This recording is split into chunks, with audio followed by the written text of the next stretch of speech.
Right, so we're looking at count formulas now. We've got count and counter, and we looked at these a while ago, I think, but we've looked at quite a few different things actually. So let's just have a look at the differences. We have used okay. If I go here, it's got. Let's start off with just count. In fact, let's add another column just so we can play around with some stuff. What we're doing, insert right, okay, and I don't want, okay, that's better. I just added a bunch of numbers here. We know that if I did sum of these numbers, it would add them up, all right? So we've got 16. If I do count the same numbers, it just counts how many numbers there are, and there are 4 numbers below, right? So that one there, which I will color in yellow, that's where the formula is, and it's counting the ones below. So if I do count it still says 4, but the difference is that it counts them as if they're strings. So it counts them as if they are just anything. They don't have to be numbers or letters. But whereas this count without the A, that will count only the numbers. So for example, if I wrote hi there, and in fact, let's just change the 5 to hi. Still says 4, but if I had just count, it will say 3. Okay, because it's not counting the word there. Another thing we can do is when we've got this, we're referring to F71 to F74 there. And so what about if I want to go, let's actually just edit that, and we'll delete the format, we'll delete that column, and we'll do one that's with our sheet now. We've got this one set up correctly, in fact. I think we might have a filter on here, perhaps. Let me just pause. So we've got this set up correctly already, actually. So what we've got is counter. So it's counting anything. If it's in a, so if I delete that thing there, then the number goes down because it's not in there. But and it goes back to 492. Now, what it's got here is A32, and it just says A, and that means count from A3 all the way to the rest of the entire column. So A3 to A, that's what that means. So we've got that's 492. I'm going to also show how you can change the format of this as well. So we can say, so let's go to number, and we're going to go to more format, custom number format, and we're going to choose 0, and we're going to say different. I'm going to say 0 formulae or functions. Oh, come on. I cannot type today. Okay. Right. Now it says 492 functions, but the difference is that is a number. The word functions is essentially like my unit. So I could update if I deleted that value there, it goes to 491 functions. And so the word functions I've stored as if it's a unit.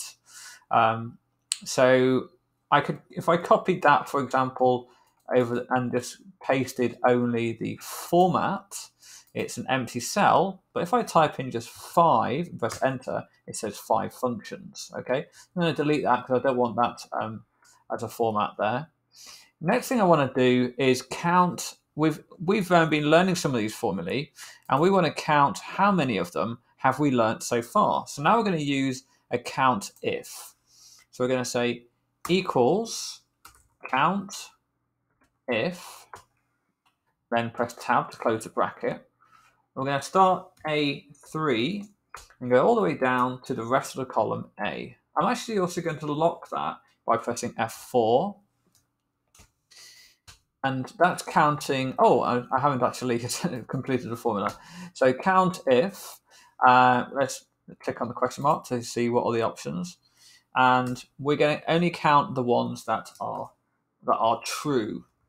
Now, true we don't put around speech marks because true is what we call a Boolean value.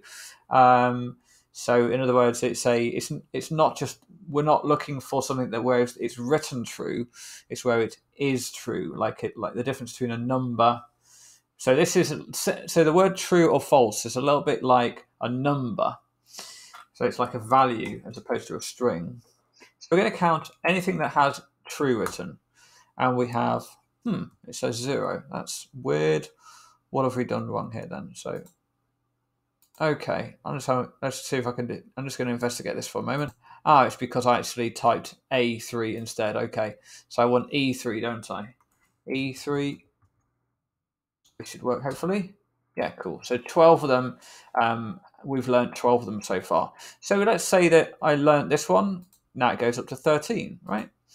Okay, so we've got our 12 functions learnt.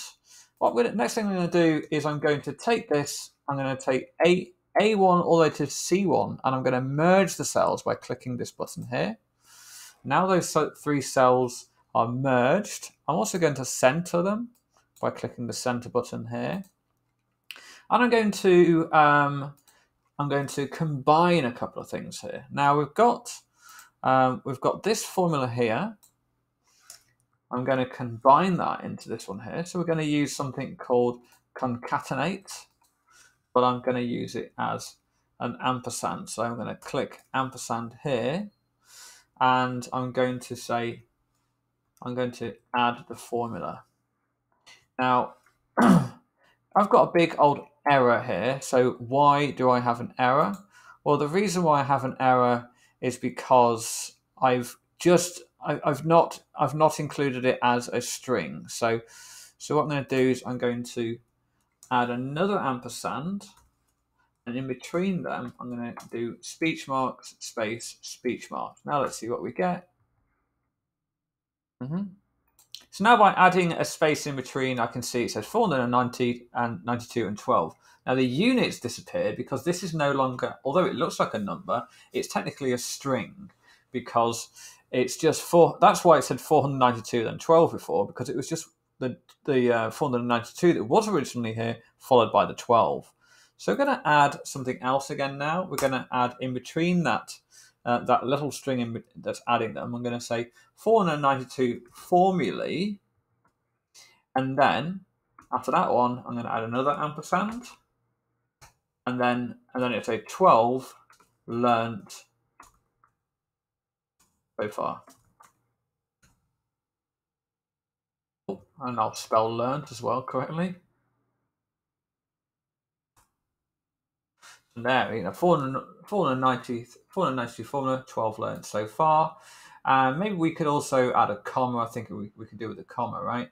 So let's add a comma after formulae.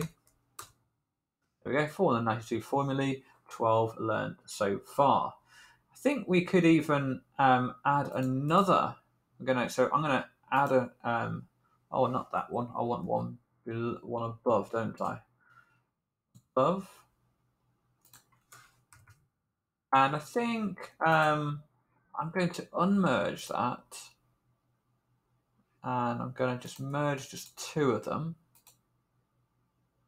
That's it, good. And I was going to put something underneath it, but I think I might just put it to the cell to the right. And let's delete that row. And we're going to say, so we're going to steal these formulas here. So I want that formula there. Oh, it's thundering outside. Okay, so copy that formula. Oh, press escape. Oh, undo. I've got an error. Let's press undo. Okay, and then press escape. Okay, so equals, and it's going to be, what I'm doing here is in that cell so far, I'm saying it's equal to the formula that's going to give me how many times that those checkboxes have been ticked. Then I'm going to do divide, and it's going to be, I want to do divide by the counter of A3 to A. So divide by how many formulas that are available. And I press enter, and we've got, it says 0 functions. Well, the reason for that is because it's still got that formula, that format, which I thought we deleted earlier on. So I'll now make sure I delete it.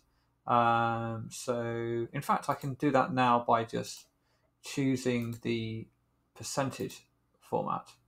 Only 2.44% so far, so not much. So we'll just get it down to one significant figure, so zero decimal places. So if I were to just learn this, then learn this, it starts to go up. Shall we do one decimal place? Oh.